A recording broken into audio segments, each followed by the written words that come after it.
around the town again. Actually out tonight down here at the Woodburn Brewery, which is one of our local breweries here in Cincinnati.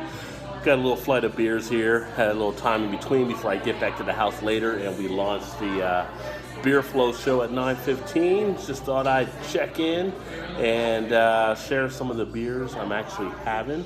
Hopefully everybody's having a great Thursday as we get ready to head into the weekend. But 3 different beers that I picked up on this flight here, and these are 7-ounce pours. So I'm going to check out the offerings, and this is the first one here. Now this one is actually called the Cherry Darling, and it is infused with Yoshino cherries from the Chrome Conservatory. This invigorating wheat ale will leave you shooting for a second feature. Honey Bunny, that's what the description says. So, not sure about the Honey Bunny part, but it's kind of an appealing looking color on the beer as you take a look there. Has a nice reddish, somewhat kind of pinkish type tone to it. And I should show you that there too. So there is the logo here from the Woodburn Brewery, and then the back of the taster glass as well, right there, Woodburn.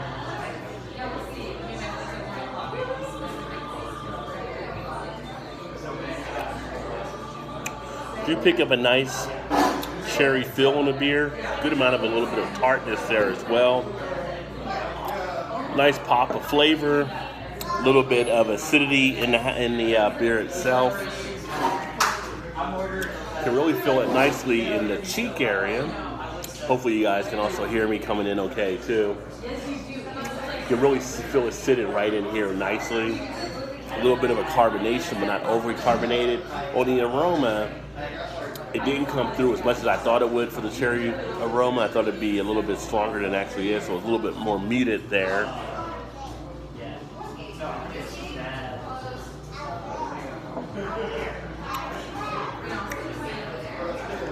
But sits very nicely on the tongue. A little bit of that bubble action there.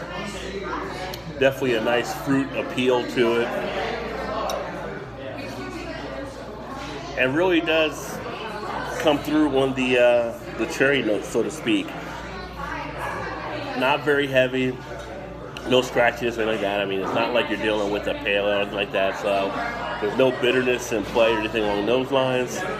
But a nice fruit-forward type ale with this one, which is a wheat ale.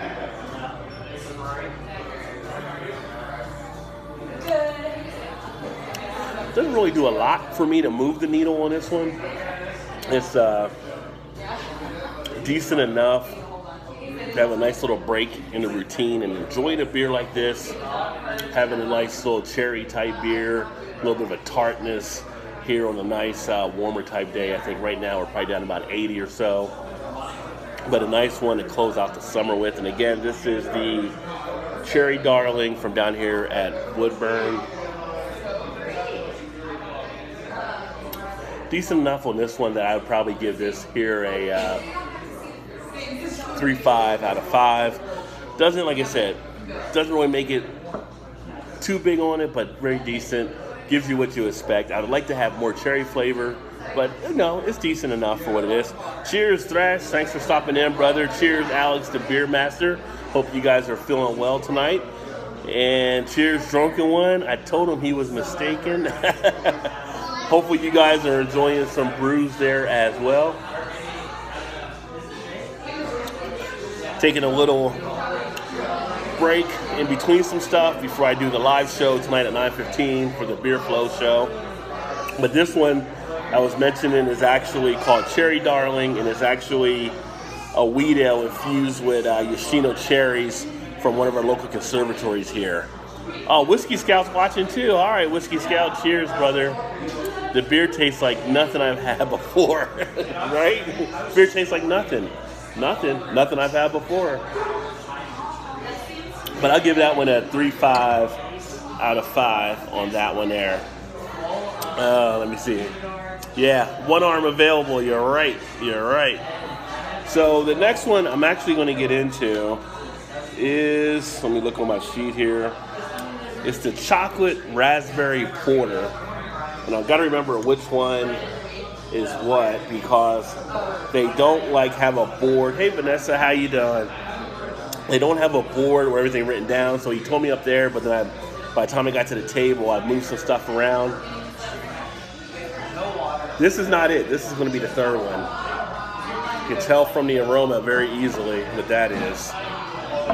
But this right here, chocolate raspberry porter, a flavorful porter brewed with Maverick chocolate cacao nibs, toasted cocoa bean husks, and real red raspberries. So let's check that one out there.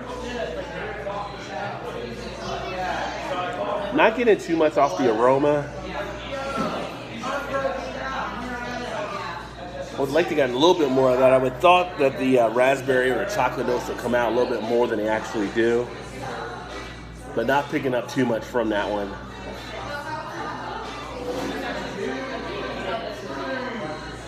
Taste-wise, wow, you really get the raspberry feel coming in. You get the feel of the chocolate thing, chocolate-covered raspberries. Nice sweetness there from the raspberry fruits that are used. Nice little bit of flavor, a nice little bit of a mouthfeel. A nice little bit of a stickiness there that you can feel it on the tongue as it hangs in there.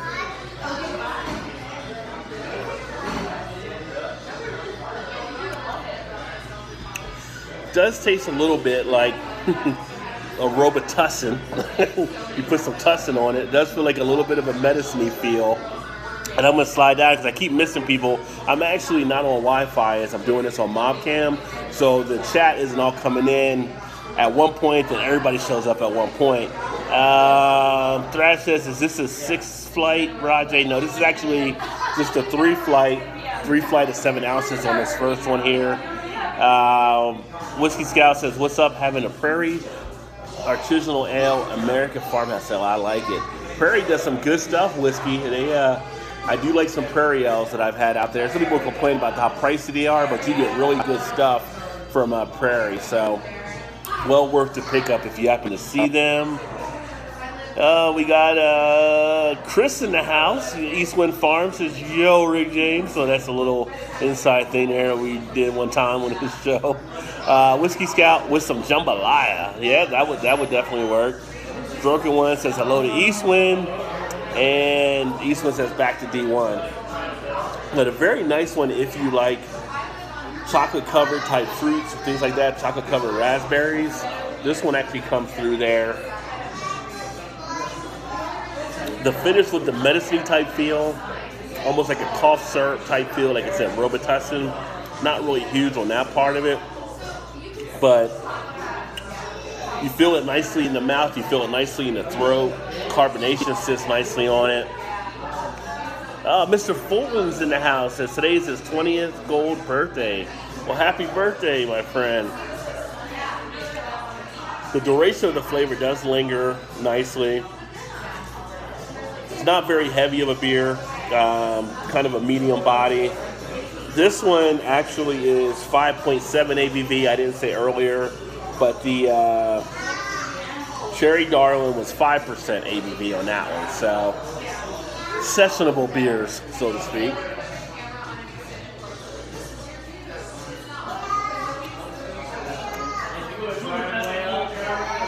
With the chocolate, the raspberry, this one with the fruit in there, a little bit of an acidity too that comes into play. You can really feel it in the back of the throat as well. Feel it in the cheek area. Like I said, you get a pretty good mouthfeel as this actually kicks around and you actually get it going around the mouth, so to speak. So, decent enough. Again, I give this one probably a 3.5 out of 5 as well for my own personal rating. I can enjoy it once in a while. Not something I would definitely hunt down.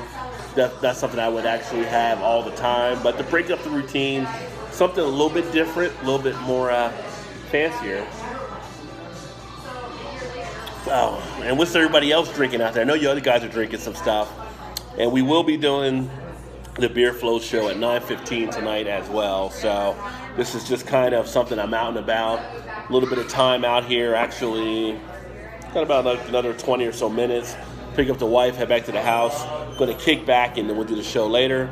And then tonight, I'm actually going to be drinking the Lagunitas Super Cluster Ale on the show, which I got to do a review for that too. Which I've had that on draft at the brewery, but I never picked it up until now. So, Drunken One's drinking the Founders all day. And I know some, let's see here. Oh, Thrash has the homebrew IPA, 6.3%. I should really brew again at some point. I need to get back. It was fun to actually brew your own beer. It's just finding the time to actually do that. I've been kind of running in all different directions. Cheers, Craig. Good to see you, brother. It's been a while. What is going on over in the UK? What are you drinking tonight? Seems like over in the UK, you might leave, you may not leave. This whole Brexit thing is going back and forth, so not sure what is all happening over there now. So.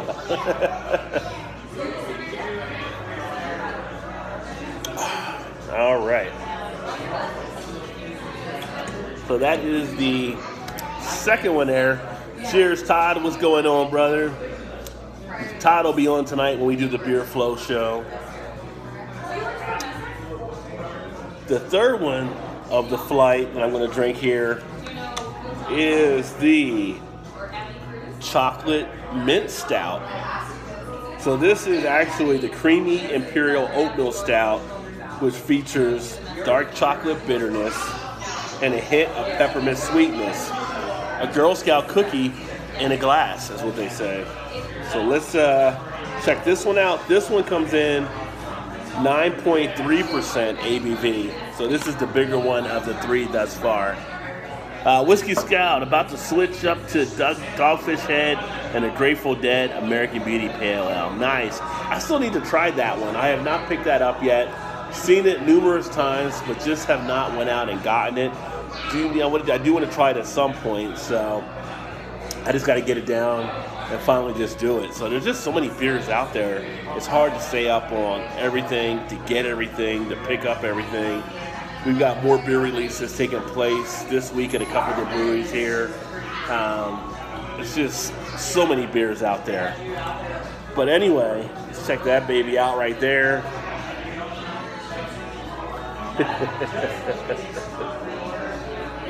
This one, the aroma does come out. So out of the three, this has the best aroma that comes out of the glass. And I will say it does smell like a Girl Scout cookie. Thin mint. If you think of thin mints, that's what I'm smelling right now. Oh, it's got a nice little bit of a richness in the aroma. Kind of a little bit of a decadence there. Usually I probably wouldn't get a pint of this, but the way it's smelling right now, I may have to get a pint before I leave here. That's how good it's smelling. Check the taste though here in a bit. Can't really see anything through it. All nice and dark, of course.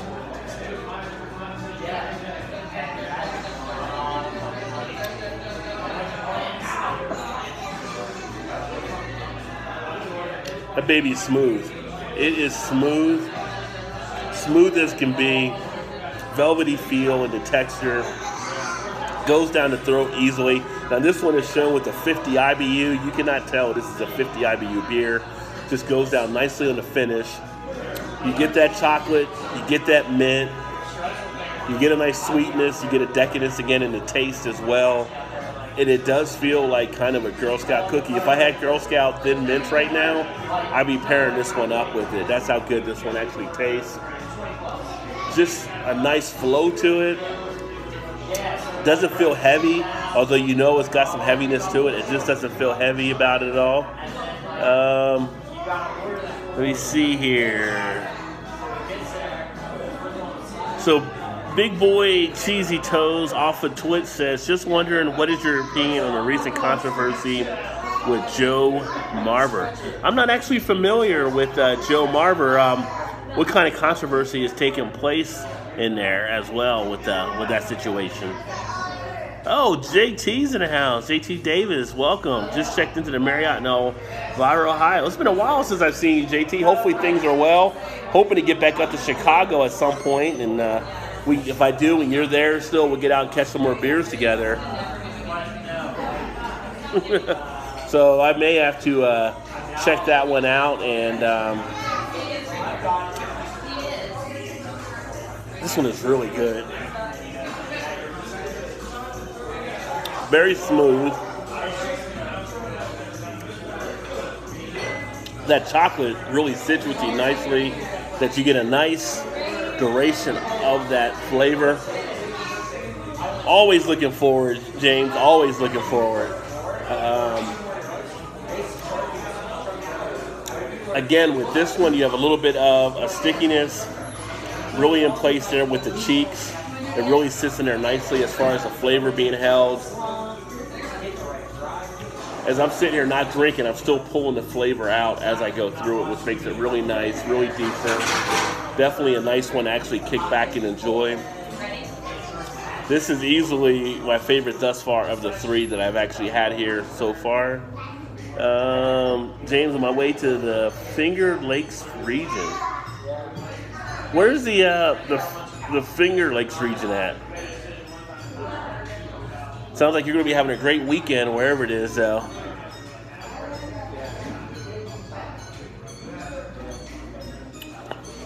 Now, the one thing with their beers here, I don't think they actually distribute too much out of the brewery, but this is actually one that would be a great one out of the brewery to actually kick back and enjoy. If they had this one up here to go, I would definitely probably take some of this home as well.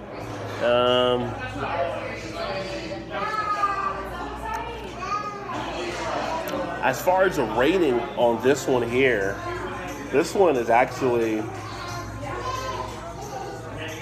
do I dare say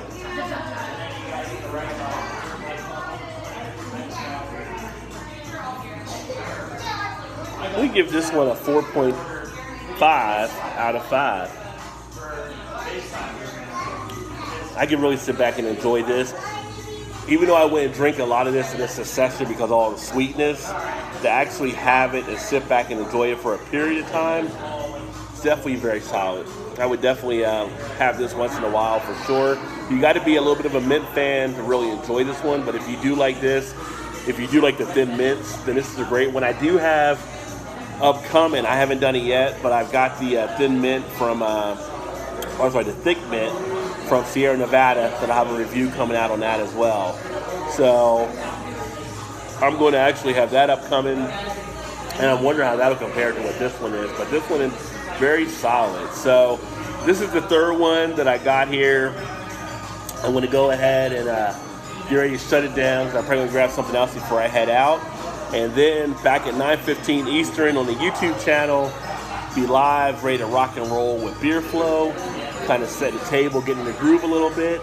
Hopefully some of you guys will be able to tune in then.